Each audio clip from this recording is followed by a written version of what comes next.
একদিন আগে যে একটা গান ভাইরাল হয়েছে সেটাকে তোমরা দেখছে। সে গানটা হলো সোনা বন্ধু তুই আমারে বটি দিয়ে কাইটেলা পিরিতির ছেঁচা দিয়া উনকে কই রে মাইরালা। আর ভাষাটা কি দেখছেন? মাইরালা কাইটেলা মানে কোন আঞ্চলিক ভাষা ব্যবহার করা হয়েছে আমি জানি না, তবে গানটা মানে যে গাচ্ছে সেও ভাইরাল হচ্ছে। বগুড়ার হিরো আলম গাইছে, তারও দেখি মিলিয়ন ভিউ।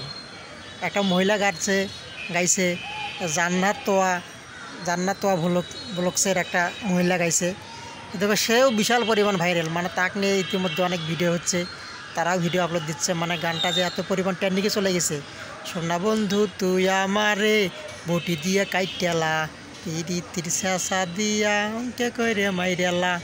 মানে গানটা এমন একটা আধ্যাত্মিক ব্যবহার করা হয়েছে, সম্পূর্ণটাই আঞ্চলিক ভাষা। এখন মাইরেলা কাইটেলা এটা সম্ভবত ঢাকার ওই পাশের জেলাগুলোর ভাষা হয়তো হবে।